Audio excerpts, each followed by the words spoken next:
if this is the current state of your knitting needles, I have a solution for you.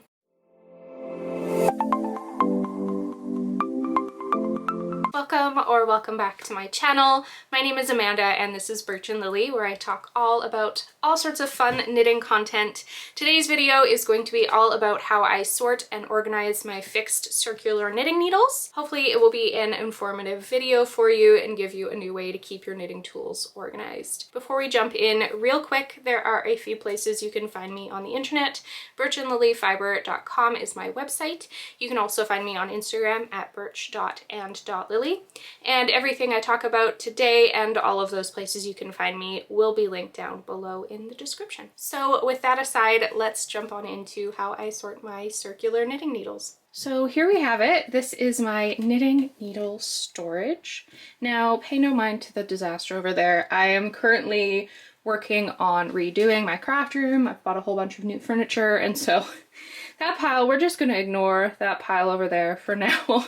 That video will definitely be coming in the next couple weeks, kind of showing how I reorganized my whole craft room, but this is something that is not changing. This is my knitting needle storage. So this container is actually a photo container that I purchased from Michaels. I will make sure I link it down below. I think basically every craft store has their own version of this, but I purchased mine from Michaels.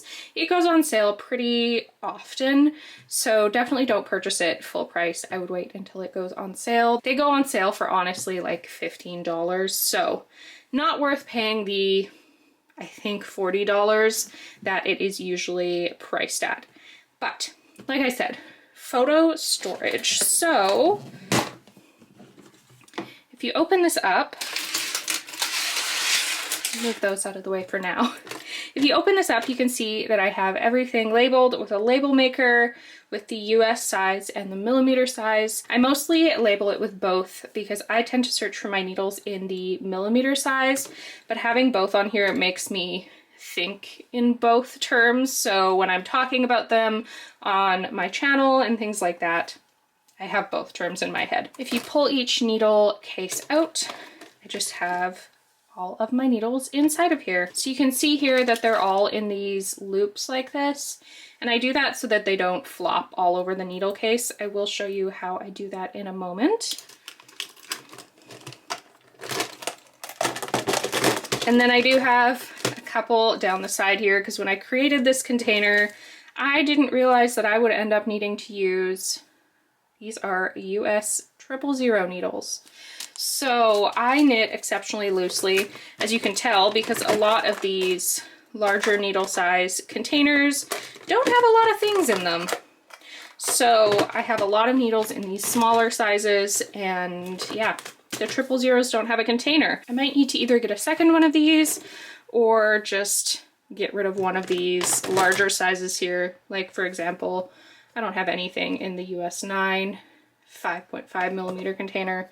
So is it worth having it? I don't know. But the other thing that might be worthwhile for me is having a second one of these with needles that are smaller circumference.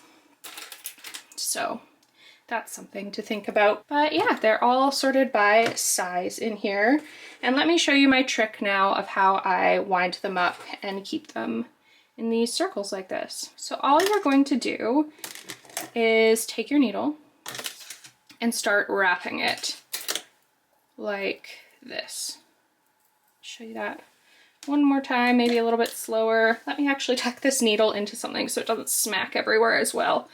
So I have this, I'm just going to create a loop, and then I keep doing that until that's probably a little bit too big. So this one I would probably do 4 loops on. So now you can see that's not held at all. So what I do to get it to stay in place is take one end of my needle, put it through the loop, and I usually do that maybe 2, this one seems to need 3 times, and then it holds. Super simple, super easy, but as you saw by this lovely pile here, I have a lot of needles that need to be put away. I haven't put them away recently, so I'm going to do like a time lapse of that, I think, just showing you how I put them away. And then I'll have to show you at some point as well how I sort my interchangeable needles.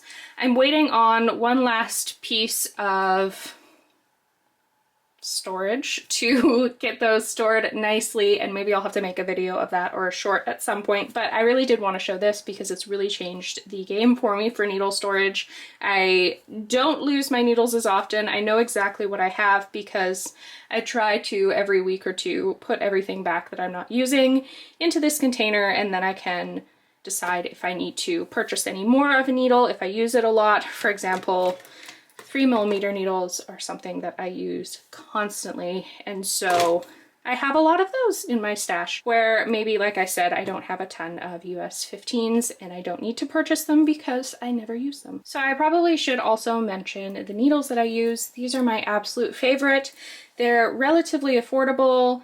The cable is the best I have ever found on a knitting needle, and I also, interestingly enough, can eat through the coating of some knitting needles. Something about the composition of my sweat, I guess, eats through the coating on needles. For example, the Addy needles I cannot use. I eat through the coating and they become really, really rough, and the stitches don't slide across them nicely. So these ones here are Chiaogu needles, and they are the best knitting needles that I have ever used, so highly recommend these. But let's start putting these away. I should also note that with these Chiaogu needles, they all are labeled as to size. I think that's focusing relatively well. My camera's having a hard time, I think, just with the shininess of the metal.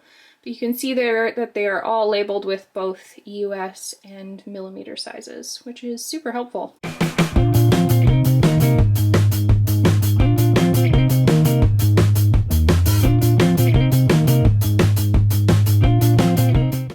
They are all sorted and put away. You can see how quick and easy that was, and now it's quick and easy for me to find whatever needle I might need for my next project. And then you just close it up. It has a handle on it even too, and you're ready to go. Super, super affordable way to sort your knitting needles if you purchase the container while it's on sale, and I think it doesn't take up too much space either, which is great. So there you have it. That is my storage solution for all of my fixed circular knitting needles. Hopefully I have given you a way to keep your craft room a little bit more organized and given you some solutions to find those fixed circular knitting needles a little bit quicker. If you like what you saw today, please consider subscribing. It really helps the channel out, and definitely hit that like button as well if you want to see more content like this. I will see you next week for a regular podcast episode. Bye!